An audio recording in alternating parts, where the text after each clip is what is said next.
اللہ الرحمن الرحیم۔ السلام علیکم۔ رمضان المبارک میں ایک دفعہ پھر حاضر خدمت ہیں، آغاز کرتے ہیں۔ ہمارے ساتھ موجود ہیں استاد جناب جاوید احمد غامدی صاحب۔ السلام علیکم غامدی صاحب۔ وعلیکم السلام۔ بہت شکریہ آپ کے وقت کا۔ اس پروگرام کے اندر ہم یہ کوشش کرتے ہیں کہ رمضان میں قرآن مجید کے اندر سے کسی ایسے موضوع کا انتخاب کریں جس پر انسان عمل پیرا ہو کر اس مہینے میں اپنے آپ کو اللہ کا مزید قرب حاصل کرنے میں معاون یا مددگار بنا سکیں۔ آج جس موضوع کا میں نے انتخاب کیا ہے وہ عہد کی پابندی ہے۔ قرآن مجید اس حوالے سے کیا کہتا ہے؟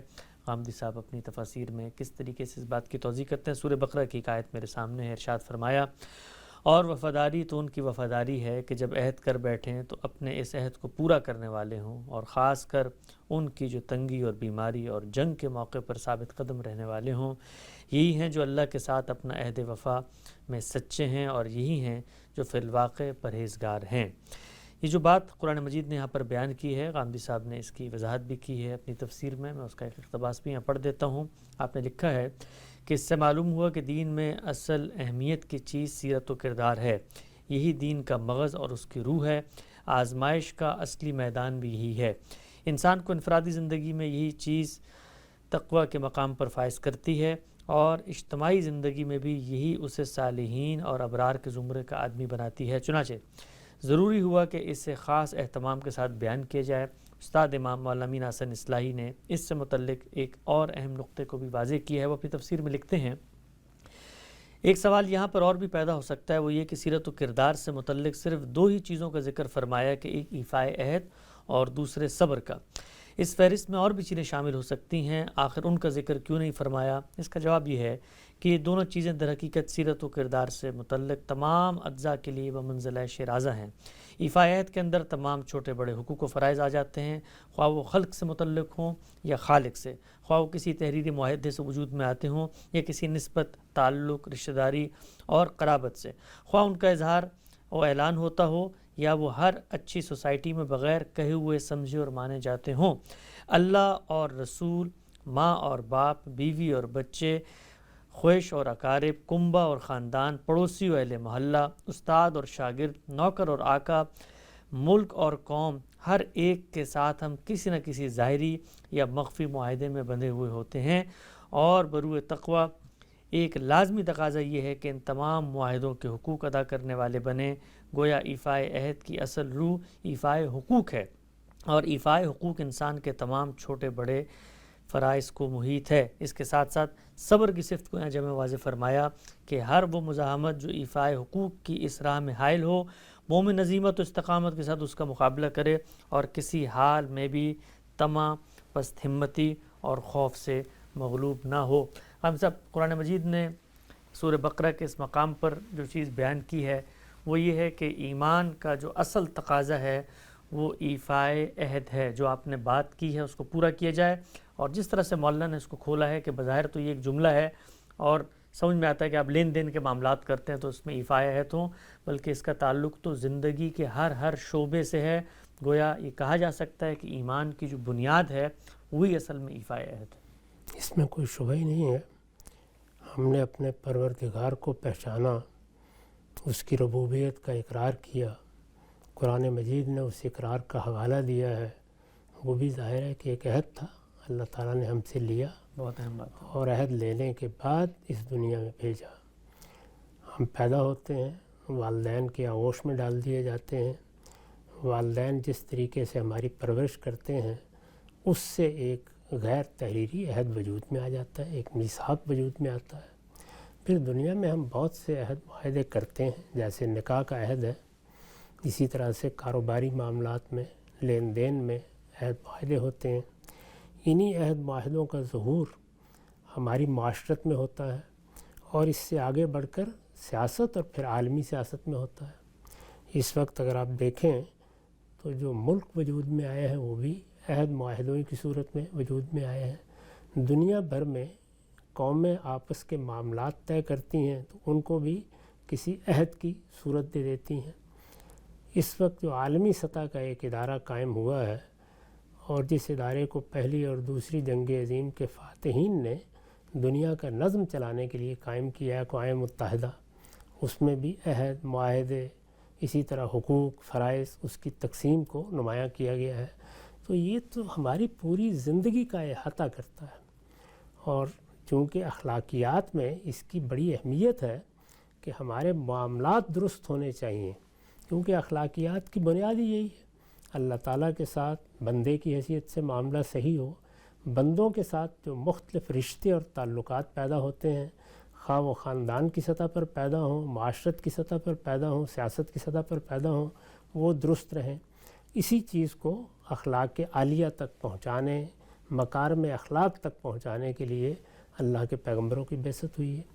تو اس لیے یہ بڑی بنیادی چیز ہے۔ اگر ہم یہ سمجھ لیں کہ ہم سب اللہ تعالیٰ کے ساتھ ایک میثاق میں بندھے ہوئے ہیں، پھر یہ بھی معلوم ہے کہ اللہ تعالیٰ نے جب قوموں کا انتخاب کیا، خاص طور پر ذریت ابراہیم کا، تو اس سے بھی ایک عہد لیا۔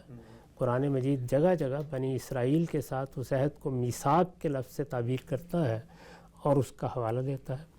انبیاء علیہم السلام کے بارے میں بھی ان سے عہد لیا گیا، بنی اسماعیل سے بھی یہی عہد لیا گیا جب ان کو ایک ذمہ داری دی گئی کہ اب وہ دنیا میں خدا کا پیغام پہنچائیں گے۔ تو ہر جگہ عہد معاہدہ۔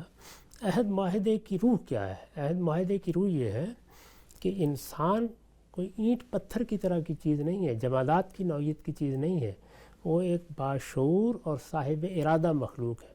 چنانچہ اس کا پروردگار بھی اس کے ساتھ معاملہ کرتا ہے تو اسے موقع دیتا ہے کہ وہ آزادانہ طریقے سے پہلے وہ عہد کرے۔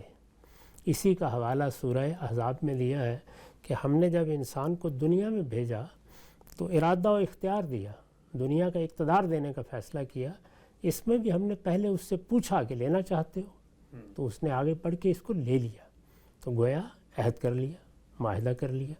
تو عہد اور معاہدہ یہ ہماری وجود کی ابتدا بھی ہے، یہ ہمارے وجود کی بقا بھی ہے، اسی پر اصل میں ہماری آخرت کا انحصار بھی ہے۔ تو قرآن مجید نے جب آخری عہد لیا ہے شریعت پر، سورہ مائدہ اس آخری عہد کی سورہ ہے، تو اس کی ابتدا بھی یہاں سے کی ہے کہ یا ایھا الذین آمنوا اوفوا بالعقود، عہد معاہدوں کی پابندی کرو۔ یہی عہد معاہدے ہیں جن کے تحت اس وقت دنیا بھر میں قومی ریاستوں میں آپ داخل ہوتے ہیں، آپ ایک ملک سے دوسرے ملک میں جاتے ہیں، آپ ہجرت کے یا مہاجرت کے حدود و قیود طے کرتے ہیں، آپ کسی قوم یا کسی ملک کے ساتھ کوئی معاملہ کرتے ہیں، آپ اس کے شہری بنتے ہیں، آپ وہاں کچھ حقوق کا مطالبہ کرتے ہیں، تو ہر جگہ یہی چیز کار فرما ہے کہ آپ ایک عہد میں بندھے ہوئے ہیں۔ چنانچہ اگر کہا جا سکے تو کہا جا سکتا ہے کہ دو ہی چیزیں اصل میں ہماری پوری سیرت و کردار کو بیان کرنے کے لیے کافی ہیں۔ ایک یہ کہ ہم عہد کی کتنی پابندی کرتے ہیں، اس کا کتنا شعور رکھتے ہیں، اور دوسرا یہ کہ اس پر کتنی ثابت قدمی دکھاتے ہیں، جس کو یہاں صبر سے تعبیر کیا ہے اس آیت میں۔ ان دونوں چیزوں سے مل کر انسانی شخصیت کا صحیح تصور قائم ہوتا ہے، تو اس لیے بڑی اہمیت کی چیز ہے۔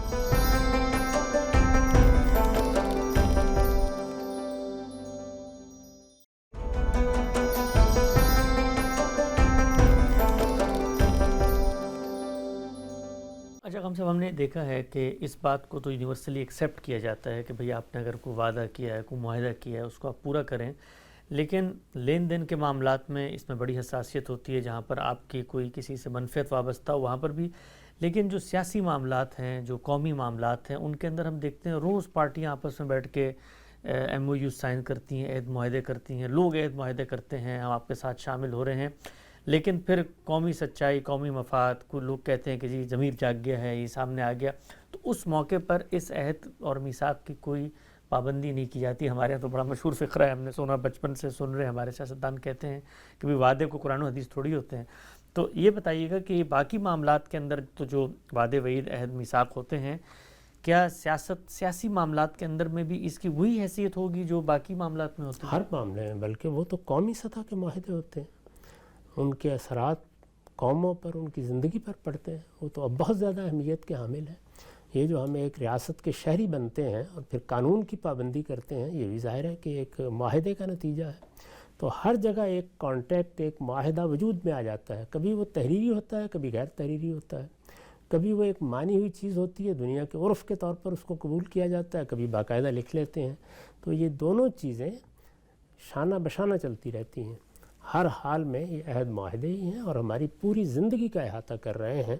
ان عہد معاہدوں کے بارے میں انتہائی حساس ہونا چاہیے۔ عہد معاہدے کے بارے میں بار بار اپنے آپ کو متنبع کرتا رہنا چاہیے کہ میں نے یہ عہد باندھا ہوا ہے، مجھے اس کی پابندی کرنی ہے، میں اس کی خلاف ورزی نہیں کر سکتا۔ یہ عہد معاہدے ہی پھر پروفیشنل ایتھکس کو وجود پذیر کرتے ہیں۔ میں ایک ڈاکٹر ہوں، میں ایک طبیب ہوں، میں ایک عالم ہوں، میں ایک صحافی ہوں، میں ایک سیاستدان ہوں، اس حیثیت سے میرے لیے ایک ضابطۂ اخلاق وجود میں آ جاتا ہے۔ اگر آپ غور کر کے دیکھیں تو وہ بھی عہد معاہدوں ہی کا مجموعہ ہوتا ہے، اس کی مجھے پابندی کرنی ہے۔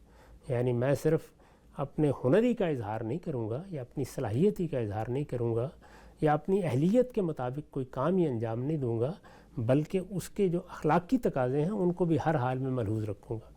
اس وقت کی دنیا میں تو ہم یہ دیکھتے ہیں کہ مثلا ماہرین نفسیات ہیں، اسی طرح اطباء حضرات ہیں، ان سے باقاعدہ امتحان لے کے پابندی کرائی جاتی ہے کہ یہ ضابطۂ اخلاق ہوگا، یہ کوڈ آف ایتھکس ہوگا جس کی آپ نے پابندی کرنی ہے۔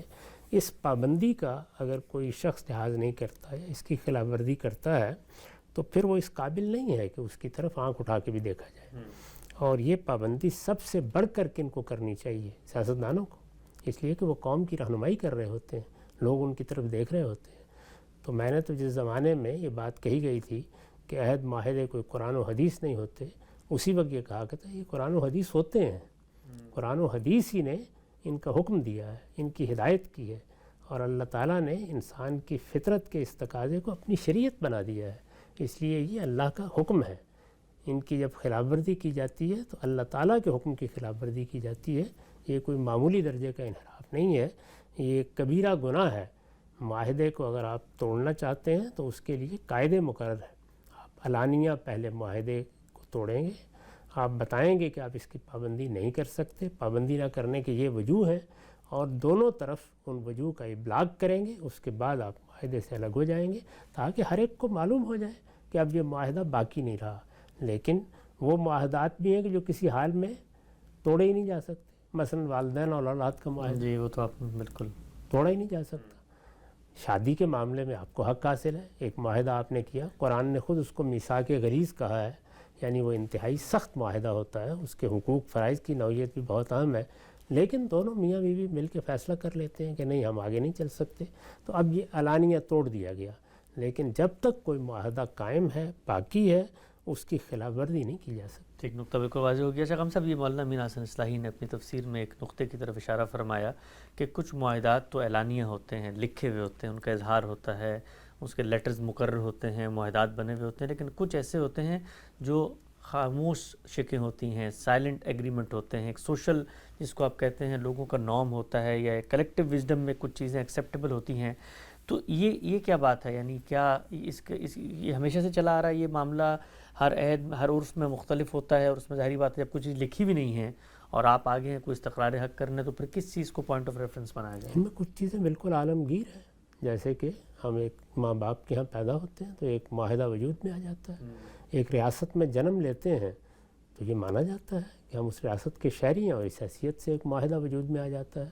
اسی طرح سے بعض چیزیں ایسی ہیں کہ جو کسی قبیلے کے ساتھ خاص ہو سکتی ہیں، کسی علاقے کے ساتھ خاص ہو سکتی ہیں، تو دونوں طرح کی چیزیں وہ جس دائرے میں ہیں اس دائرے میں ان کی پابندی کی جائے گی، اور اس کو اخلاق عالیہ میں سب سے زیادہ اور سب سے اہمیت رکھنے والی چیز سمجھا جائے گا۔ ٹھیک، ایک اطلاقی نقطہ ہم صاحب اس کی میں توضیح چاہتا ہوں۔ بعض معاہدات ایسے ہوتے ہیں جو ہم اپنے ارادے اختیار سے نہیں کرتے، مثلا ہم کسی ملک میں پیدا ہو گئے ہیں، وہاں پر پیدا ہونے کے بعد وہاں کی شہریت کو ہم نے اپنا لیا ہے، تو اب جو کچھ انہوں نے میثاق قاعدے قوانین آئین دستور بنایا ہوا، ظاہری بات ہے اس کو ماننا ہے، اس کے علاوہ کچھ چارہ نہیں، کیا کر سکتا ہے۔ اس میں بسا اوقات کچھ ایسی چیزیں ہوتی ہیں جو خلاف عقل بھی ہوتی ہیں، خلاف حقیقت بھی ہوتی ہیں۔ مثلا ایک مثال میں آپ کو دیتا ہوں، ابھی امریکہ ہے، یہاں کے قانون میں تو ایجاد نہیں ہے کہ آپ دوسری شادی کر سکتے ہیں، لیکن بسا اوقات بہت ناگزیر ضرورت پیدا ہو جاتی ہے، بچوں کی پرورش اس پر منحصر ہوتی ہے، تو ایسی صورت میں لوگ ایک تعویل کرتے ہیں، وہ کہتے ہیں کہ بھائی جو معاہدہ کیا گیا تھا وہ تو مبنی ہی خلاف عقل تھا، ظلم پر تھا، لہذا اس کی پیروی کرنا لیٹر کے اندر ضروری نہیں ہے، یعنی اسپرٹ کے اندر ضروری نہیں ہے، لیٹر میں تو چلو ہم کہہ لیں گے ہم نے کام نہیں کیا۔ جب آپ ایک ملک میں آ گئے ہیں تو پھر آپ کو اس کے قوانین کی پابندی کرنی ہے۔ اگر آپ اس کی پابندی نہیں کر سکتے، کوئی ضرورت ایسی لاحق ہو گئی ہے تو آپ اس ملک کو چھوڑ دیں، خدا کی دنیا موجود ہے، لیکن اس کی خلاف ورزی کیسے کر سکتے ہیں؟ یعنی خلاف ورزی اگر آپ نے کی ہے تو پھر تیار ہو جائیے کہ اس کی سزا بھی بھگتیں گے۔ اس میں دو ہی صورتیں ہوگی نا، یا علانیہ خلاف ورزی ہوگی یا جھوٹ بولا جائے گا۔ تو جھوٹ بولیں گے تو ایک اخلاقی خرابی میں مبتلا ہوں گے، اس سے بڑی چیز ہے. اور اگر آپ علانیہ خلاف ورزی کریں گے تو اس کی کچھ سزا مقرر ہوگی، پھر وہ آپ کو لینا پڑے گی. تو یہ تو دنیا کا قانون ہے، اسی طریقے کے مطابق دنیا چل رہی ہے. اس میں یہ اجازت نہیں دی جا سکتی کہ میں آپ بیٹھ کے طے کر لیا کریں کہ فلاں چیز ہمیں قابل قبول ہے، فلاں چیز قابل قبول نہیں ہے. اگر کسی جگہ کوئی غلط قانون بن گیا ہے تو اس قانون کو تبدیل کرانے کی صحیح کی جائے گی، اس کی خلاف ورزی نہیں کی جا سکتی. خلاف ورزی کرنے کا مطلب تو یہ ہے کہ انارکی کو دعوت دی جا رہی ہے. پھر تو کسی بھی قانون کے بارے میں آدمی یہ کہہ دے گا کہ میرے خیال میں تو یہ قانون ٹھیک نہیں ہے، اور جب یہ ٹھیک نہیں ہے تو میں اس کی پابندی بھی نہیں کر سکتا. تو اس کا نتیجہ تو یہ نکلے گا قانون نام کی چیز ہی بالکل ختم ہو جائے گی. تو دنیا میں جو معاہدات وجود میں آ گئے ہیں، جو آپ کو میراث میں ملے ہیں، اگر آپ ان کو نہیں سمجھتے تو دنیا میں کسی دوسری جگہ چھوڑ کر چلے جائیں. قرآن مجید نے جس موقع کے اوپر کہا کہ تم لوگ جن علاقوں میں رہتے ہو وہاں اگر تمہارے ساتھ کوئی ایسا معاملہ ہو رہا ہے جو ظالمانہ ہے تو وہاں سے نکلو، خدا کی زمین وسیع ہے، اللہ تمہارا راستے تمہارے لیے ہموار کر دے گا. تو بالکل واضح ہو گیا. ہم سب کس طرح کے معاملات میں آپ کو معاہدات کی پابندی کرنی ہے؟ قرآن مجید کے اندر سورہ انفال میں ایک اطلاقی سچویشن بھی زیر بحث ہے، اس کو پڑھتے ہیں. ارشاد فرمایا، رہے وہ لوگ جو ایمان تو لے آئے مگر ہجرت کر کے مدینہ نہیں آئے، تمہارا ان سے حمایت و نصرت کا کوئی رشتہ نہیں ہو سکتا جب تک کہ وہ ہجرت کر کے نہ آ جائیں. ہاں اگر کوئی دین کے معاملے میں تم سے مدد مانگے تو ان کی مدد کرنا تم پر فرض ہے، لیکن کسی ایسی قوم کے خلاف نہیں جس سے تمہارا معاہدہ ہو. یاد رکھو جو کچھ تم کرتے ہو اللہ اسے دیکھ رہا ہے. ہم صاحب نے اس بات کی توضیح میں لکھا ہے، یہ نہایت سخت تنبیہ ہے کہ اخلاقیات ہر حال میں اور ہر چیز پر مقدم ہے، اور جنگ و جدال کے موقع پر بھی ان سے انحراف کی جات نہیں. اس ذیل میں سب سے اہم چیز عہد کی پابندی ہے. چنانچہ کوئی معاہد قوم اگر مسلمانوں پر ظلم بھی کر رہی ہو تو معاہدے کی خلاف ورزی کر کے ان کی مدد نہیں کی جا سکتی، اس لیے کہ ضروری ہے کہ پہلے معاہدے کو اعلانیہ ختم کیا جائے. ہم سے جو بھی آپ نے بات فرمائی، اللہ تعالیٰ نے تو ایک اتنی ایکسٹریم سچویشن کہ جہاں پر اللہ کا پیغمبر موجود ہے، اس کے ساتھیوں پہ ظلم ہو رہا ہے، اس صورتحال میں بھی یہ فرمایا کہ پہلے معاہدے کی پاسداری ہوگی پھر کوئی اگلا کام ہوگا. یہ بالکل ایسے ہی قرآن مجید سے یہی معلوم ہوتا ہے، اور اسی کو سامنے رکھ کر میں نے بارہا توجہ دلائی ہے کہ اخلاقیات ہر حال میں مقدم ہے. اخلاقیات کوئی معمولی چیز نہیں ہے. رسالت مآب صلی اللہ علیہ وسلم نے دیکھیے اس کو کس طریقے سے واضح کیا ہے. ہمارے دین میں 2 باب تو ایسے ہیں کہ جن کا تعلق ضمنی یا ذیلی ابواب کا ہے، جیسے تطہیر بدن کی چیزیں ہیں، اسی طرح تطہیر خورنوش کی چیزیں ہیں. ان میں بھی حرمتیں حلتیں ہیں، ان میں بہت سی چیزیں واجب کی گئی ہیں، لیکن ایک طرف عبادات ہیں اور دوسری طرف اخلاقیات ہیں. یعنی دین اصل میں ہماری پوری زندگی کا احاطہ انہی 2 چیزوں سے کرتا ہے. تو اس میں فرائض تو ہر حال میں پورے کرنے ہوتے ہیں، حرمت سے ہر حال میں بچنا ہوتا ہے، لیکن اللہ تعالیٰ کا قرب، جنت کے اعلیٰ مقامات کس چیز سے ملتے ہیں؟ یہ بالکل واضح ہے کہ نوافل سے ملتے ہیں. یعنی آپ جنت میں داخل ہو گئے اگر آپ نے فرائض کی پابندی کی ہے، آپ محرمات سے بچے رہے ہیں اور اللہ تعالیٰ نے آپ کو معاف کر دیا ہے، تو اس سے عفو درگزر کے نتیجے میں آپ جنت میں داخل ہو گئے. وہاں بڑے سے بڑے درجات کی بھی آدمی کو آرزو ہوتی ہے کہ میں اس سے بھی اوپر کے درجے میں جاؤں، اس سے بھی اوپر کے درجے میں جاؤں. وہ عبادات کے نوافل سے ملتے ہیں یا اخلاق عالیہ میں آخری درجے تک پہنچ جانے سے ملتے ہیں. تو رسول اللہ نے فرمایا کہ اگر کوئی دونوں کا اہتمام کر سکے تو کیا کہنے، پیغمبر اسی کا نمونہ ہوتے ہیں. لیکن اگر ادھر کمی ہے تو ادھر کی کمی کسی حال میں گوارا نہیں کرنی چاہیے. اور جو چیز عبادات کے نوافل سے حاصل ہوتی ہے وہی اخلاقیات کے نوافل سے حاصل ہو جاتی ہے. تو اس طرح دونوں کو برابر کھڑا کر دیا ہے کہ یہ بندوں کے ساتھ تعلق کا معاملہ ہے، وہ پروردگار کا حق ادا کرنے کا معاملہ ہے. نتیجے کے لحاظ سے دونوں ایک ہی جگہ لے جاتے ہیں. تو یہ معمولی چیز نہیں ہے، اس کو اس جگہ رکھ کر دین کو سمجھنا بھی چاہیے اور اپنی اخلاقی تطہیر کا اہتمام بھی کرنا چاہیے. نقطہ بالکل واضح ہو گیا. جو پچھلی آیت ہم نے پڑھی تھی سورہ بقرہ کی، اس میں اللہ تعالیٰ نے 3 مواقعوں کا ذکر کیا تھا اور فرمایا تھا جو خاص کر تنگی اور بیماری اور جنگ کے موقع پر ان چیزوں کا خیال کرتے ہیں. اب یہ 3 موقع جو قرآن مجید نے بیان کیے ہیں، اس کے بارے میں بھی ایک توضیح تفسیر میں نقل ہوئی ہے. ارشاد فرماتے ہیں، غام صاحب نے لکھا ہے، یہی 3 حالتیں ہیں جن میں انسان کے عزم و استقلال کی آزمائش ہوتی ہے، اور ان میں اگر کوئی شخص ثابت قدم رہے تو یقیناً روح طبقہ کے اعلیٰ مقام پر فائز ہے. قرآن نے آگے یہی کہا اور اسی طرح یہ بات واضح کر دی ہے کہ جو لوگ چند ظاہری رسوم سے خدا کی وفاداری کا عہد حق ادا کرنا چاہتے ہیں، ان کے پاس نہ تقوی ہے اور نہ اپنے عہد و وفا میں وہ سچے ہیں۔ اچھا ہم صاحب ایک آخری بات اس پر ختم کر کے پھر حدیث کی طرف بڑھتے ہیں۔ اللہ تعالیٰ نے بھی کچھ عہد کر رکھے ہیں اپنے ساتھ، اور اللہ تعالیٰ کہتا ہے کہ ان اللہ لا یخلف المیعاد، کہ وہ اپنے عہدوں کی خلاف ورزی نہیں کرتا، وعدوں کی۔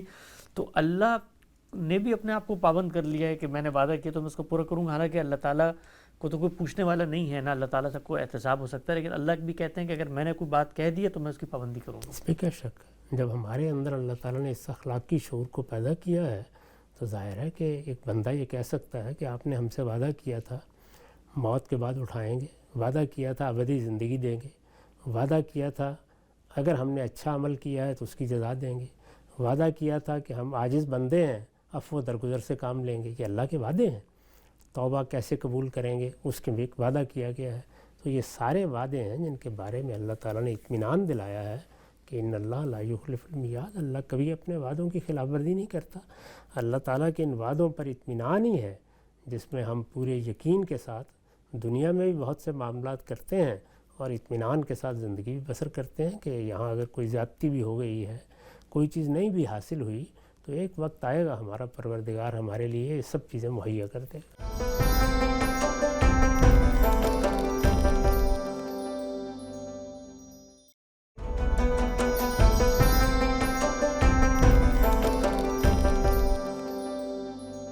کتنی پابندی ہے دین کے اندر عہد معاہدات کی۔ ہم نے قرآن مجید کی چند آیات کا مطالعہ کر کے اس کو سمجھا۔ سلسلہ گفتگو آگے بڑھاتے ہوئے حدیث میں آپ کی خدمت میں رکھتا ہوں۔ ابو ذر رضی اللہ تعالیٰ سے روایت ہے کہ رسول اللہ صلی اللہ علیہ وسلم نے فرمایا 3 لوگ ایسے ہیں جن سے اللہ نہ بات کریں گے اور نہ قیامت کے دن ان کی طرف نگاہ التفات سے دیکھیں گے، اور نہ انہیں پاک کریں گے، اور ان کے لیے دردناک عذاب ہے۔ ابو ذر کہتے ہیں میں نے کہا یا رسول اللہ کون ہیں وہ لوگ؟ اور وہ تو بہت سخت نقصان و خسارے میں پڑ گئے اگر ان کے ساتھ اس طرح کا معاملہ ہوتا ہے۔ آپ صلی اللہ علیہ وسلم نے فرمایا ایک وہ احسان جتانے والا جو کوئی چیز بھی دے تو لازماً احسان جتاتا ہے، دوسرا جھوٹی قسمیں کھا کر سامان بیچتا ہے، اور تیسرا جو اپنا تہبند متکبرانہ انداز میں نیچے لٹکائے رکھتا ہے۔ عام صاحب نے اس کی وضاحت بھی کی ہے، میں پڑھ دیتا ہوں۔ فرمایا کہ یہ ظاہر ہے کہ آخری درجے کی درات ہے جس کے ساتھ کسی شخص کے لیے جنت کے دروازے نہیں کھل سکتے۔ جب بھی فرمایا کہ وہ کوئی بھی چیز دیتا ہے تو احسان جتلا کر دیتا ہے، اور جب آگے فرمایا کہ وہ اپنا جو شملہ ہے، اپنا جو پگڑی کا حصہ ہے یا اپنی تہبند ہے اس کو لٹکائے پھرتا ہے، اس کی وضاحت بھی خان صاحب نے کی اور لکھا ہے اس باب کی روایتوں سے معلوم ہوتا ہے کہ عرب جاہلی میں متکبرین کا یہ عام طریقہ تھا کہ لمبا قمیص پہنیں گے، پگڑی کا شملہ کمر سے نیچے تک لٹکا ہوا ہوگا، تہبند ٹخنوں سے اس قدر نیچے ہوگا کہ گویا آدھا زمین پر گھسٹ رہا ہے۔ روایتوں میں اس بال کا لفظ اسی مفہوم میں استعمال ہوا ہے۔ نبی صلی اللہ علیہ وسلم نے یہاں لباس کی اس وضع پر وعید سنائی ہے، اور اس لیے سنائی ہے کہ تکبر من جملہ کبائر ہے، اور مستکبرین کے بارے میں قرآن نے تصریح کر دی ہے کہ اونٹ سوئی کے ناکے میں داخل ہو سکتا ہے لیکن کوئی مستکبر جنت میں داخل نہیں ہو سکتا۔ ہم سے بھی باقی چیزیں تو بالکل واضح ہیں۔ یہ جو ایک بات فرمائی ہے کہ آدمی جب بھی کبھی دیتا ہے تو جتلاتا ہے، احسان کر کے دیتا ہے، یا کبھی کبھی ذکر بھی کر دیتا ہے اس کا بعد میں، یہ تو بڑی مشکل چیز ہے، اس لیے کہ جب آدمی دیتا ہے تو آدمی یہ تقاضا کر رہا ہوتا ہے کہ اگلا آدمی اس کو اکمپلش کرے، اس کا شکریہ ادا کرے۔ جب وہ نہیں کرتا تو پھر یہ احسان جتاتا ہے تاکہ اگلے کو اس کا ادراک دلایا جا سکے۔ اس میں تو کوئی شک نہیں ہے کہ انسان میں ایک فطری خواہش ہوتی ہے کہ میں نے اگر کسی کے ساتھ بھلائی کی ہے تو میرے ساتھ بھی بھلائی کی جائے، لیکن یہ فطری خواہش اگر خواہش کی حد پہ رہی ہے تو گوارا کی جا سکتی ہے۔ آدمی اپنے آپ کو اس سے بھی بالا کر لے تو کیا کہنے ہیں، وہ احسان جتاتا ہے تو اصل میں یہ اپنے تفوق کا اظہار ہے، یہ بھی تکبری کے اظہار کی ایک صورت ہے۔ تو تکبر کے شائبے سے بھی بچنا چاہیے، یہ خواہ ہمارے رویوں میں آئے، چال ڈھال میں آئے، لباس میں آئے، رہن سہن میں آئے، ہر حال میں بڑا گناہ ہے۔ اس کے آثار سے بھی آدمی کو پناہ مانگنی چاہیے۔ جس طرح شرک کے معاملے میں یہ کوئی بحث نہیں ہے کہ اس میں شرک ہے اس میں نہیں ہے، اس میں اگر کوئی شبہ بھی پیدا ہو رہا ہے تو آدمی کو اس سے 10 قدم پیچھے ہٹ جانا چاہیے۔ یہی تکبر کا معاملہ ہے، کیونکہ یہ دونوں گناہ ایسے ہیں جن کے بارے میں اللہ تعالیٰ نے بتا دیا ہے کہ نہ شرک قابل معافی ہے نہ استکبار قابل معافی ہے۔ اس کا جائزہ لیتے رہنا چاہیے کہ ہم ان کے قریب نہیں جائیں گے۔ اس کے نیچے خود بشارت دی ہے کہ میں اپنے قانون کے مطابق جس گناہوں کو چاہوں گا معاف کر دوں گا۔ تو گویا معافی کا دروازہ جن گناہوں میں کھلا ہوا ہے ان میں چلیے کوئی کوتاہی ہو گئی، کوئی غلطی ہو گئی تو آدمی اللہ تعالیٰ سے عفو درگزر کی توقع کر سکتا ہے، لیکن ان دو چیزوں کے قریب نہیں جانا چاہیے۔ نقطہ بالکل واضح ہو گیا۔ رمضان میں نشریات کا ایک خصوصی حصہ لے کر حاضر خدمت ہے۔ وقت یہاں پہ ختم ہوتا ہے، کل دوبارہ اسی وقت پہ انشاءاللہ موجود ہوں گے۔ اب تک آپ لوگ کا بہت شکریہ۔